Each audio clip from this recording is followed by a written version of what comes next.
saja masuk ke video pembahasannya. Fekunditas ini ialah semua telur-telur ikan betina yang akan dikeluarkan pada waktu pemijahan. Definisi umum tersebut berkembang karena yang pertama, komposisi telur yang heterogen. Kedua, tingkat kematangan gonad yang tidak seragam. Tiga, waktu pemijahan yang berbeda. Menurut Bagenal 1976, fekunditas ialah jumlah telur matang yang akan dikeluarkan, sedangkan fertilitas adalah jumlah telur matang yang dikeluarkan oleh induk. Ini ada gambar ikan salmon betina yang matang gonad. Kalian bisa lihat sendiri di gambar. Selanjutnya ada jenis fekunditas. Di sini ada 3. Yang pertama, fekunditas individu, yaitu jumlah telur dari generasi tahun itu yang akan dikeluarkan baik digunakan pada ikan yang memijah 1 tahun sekali. Selanjutnya, fekunditas relatif, yaitu jumlah telur yang dihasilkan selama hidup. Yang ketiga, fekunditas total, jumlah telur persatuan berat atau panjang. Menurut Nikolsky 1963, fekunditas individu akan sama dengan fekunditas mutlak dan sama dengan fekunditas total, jumlah telur yang terdapat dalam ovari ikan. Memperhitungkan telur yang ukurannya berlainan, memperhitungkannya harus diikutsertakan semuanya, dan telur diambil dari beberapa bagian ovari. Selanjutnya, menurut Nikolsky 1969, fekunditas individu, yaitu jumlah telur dari generasi tahun itu yang akan dikeluarkan tahun itu pula. Di sini artinya telur yang besar akan dikeluarkan pada tahun itu, yang kecil tahun berikutnya. Penentuan fekunditas ikan apabila ovari dalam TKG 4. Paling baik sesaat sebelum terjadi pemijahan. Selanjutnya, menurut Royce 1972, fekunditas individu adalah jumlah telur yang dihasilkan ikan selama hidup. Selanjutnya ada fekunditas relatif, yaitu jumlah telur persatuan berat atau panjang. Ikan yang tua dan besar, fekunditasnya relatif lebih kecil. Fekunditas relatif akan maksimum pada golongan ikan yang masih muda. Selanjutnya, fekunditas untuk ikan mujair, sifat mengerami telurnya. Yang pertama ada ovarian fecundity, yaitu jumlah telur matang yang ada dalam ovarium sebelum dikeluarkan dalam pemijahan. Yang kedua, brooding fecundity, jumlah telur yang sedang diarami di mulutnya. Selanjutnya, fekunditas pada golongan ikan vivipar. Yang pertama di sini ada pre-fertilized fecundity, yaitu jumlah telur di ovarium sebelum terjadi pembuahan. Yang kedua, fertilized fecundity, jumlah telur yang dibuahi di dalam ovarium. Yang ketiga ada larval fecundity, jumlah telur yang sudah menetas menjadi larva tetapi belum dikeluarkan. Selanjutnya, faktor yang mempengaruhi fekunditas. Yang pertama, umur. Ikan yang pertama kali memijah tidak sama dengan ikan yang sudah pernah memijah. Fekunditas ikan akan bertambah selama pertumbuhan. Ikan besar atau tua, telurnya akan lebih banyak dibandingkan ikan yang lebih kecil atau muda.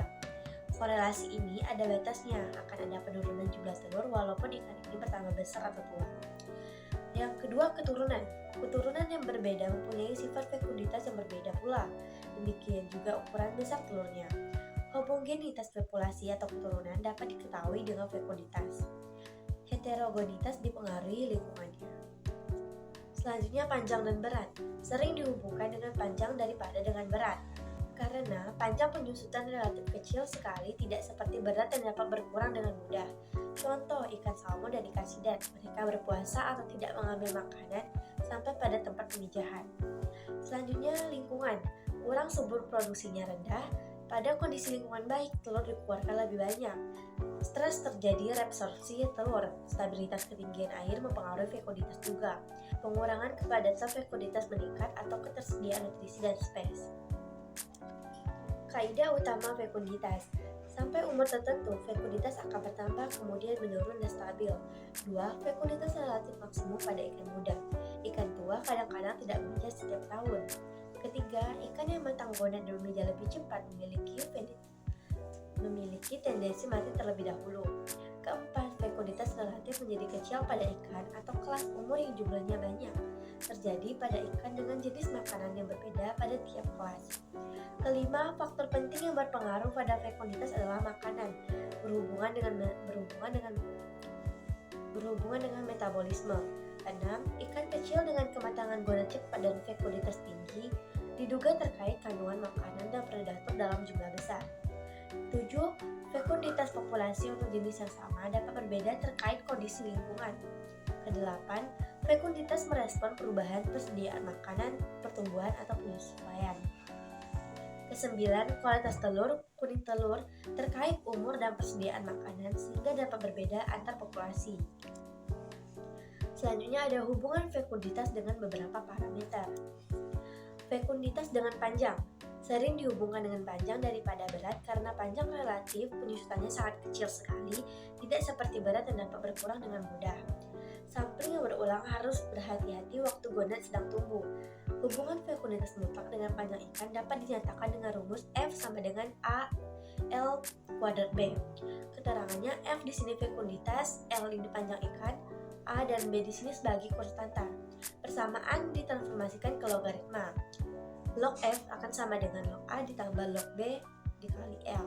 Harga eksponen B berkisar antara 2,34 sampai 5,28 dan kebanyakan berkisar di atas 3.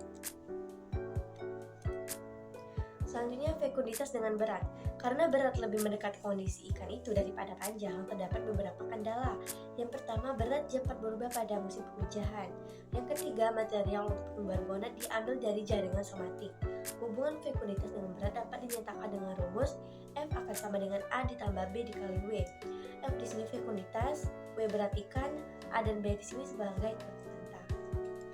Selanjutnya fekunditas dengan umur. Ikan tua dan besar ukurannya mempunyai fekunditas lebih kecil. Fekunditas relatif akan maksimum pada golongan ikan muda. Selanjutnya fekunditas pemijahan berganda. Ikan yang dipijah berulang-ulang dalam waktu yang lama akan melibatkan persoalan telur cadangan dan telur yang sudah berkembang. Kriterianya ada tidaknya kuning telurnya. Jumlah telur yang punya kuning telur yang dihitung fekunditasnya pada musim itu, dengan membandingkan jumlah telur yang sudah mempunyai kuning telur dan jumlah telur yang sudah sangat berkembang dianggap dapat memberikan jumlah telur pada kelompok yang dikeluarkan tiap musim. Selanjutnya fekunditas dengan ukuran telur. Biasanya digunakan untuk menentukan kualitas yang berhubungan dengan kandungan kuning telur. Telur yang berukuran besar menghasilkan larva yang berukuran besar daripada yang berukuran kecil. Dalam membuat perbandingan ukuran telur dengan fekunditas harus berasal dari ovari yang sama tingkat kematangannya. Biasanya ukuran telur dan ukuran panjang ikan berkorelasi positif. Selanjutnya fekunditas dengan ras. Ras yang berbeda memiliki fekunditas yang tidak sama, demikian juga ukuran besar telurnya. Populasi dapat diketahui homogen atau heterogennya. Ikan dari satu spesies hidup dari berbagai habitat yang berbeda dan garis lintang yang mungkin mempunyai perbedaan telur dalam fekunditasnya. Selanjutnya fekunditas dan populasi merupakan jumlah semua telur dari semua fekunditas mutlak ikan betina yang akan memijah, yaitu semua telur yang akan dikeluarkan dalam satu musim pemijahan.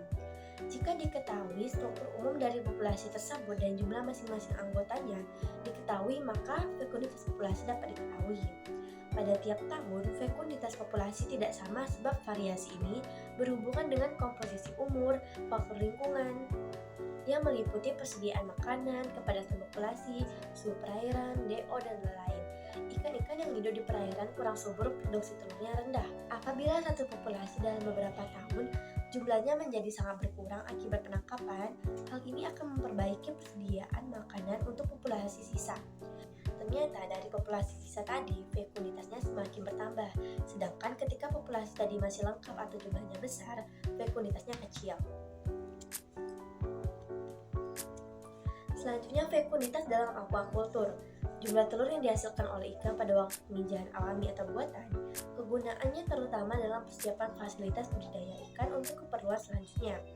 Kegiatan yang berhubungan dengan kajian fekunditas yang pertama ada cara mendapatkan telur, cara mengawet telur, dan cara menghitung telur. Kita akan belajar satu. Yang pertama, cara mendapatkan telur. Pada waktu musim pemijahan, induk ikan dengan telur yang sudah masak, induk tidak dibunuh. Pengeluaran telur dengan stripping ditampung pada satu tempat atau dihitung atau diawetkan. Telur-telur yang tertinggal tidak dapat dihitung, dipakai untuk pemijahan buatan.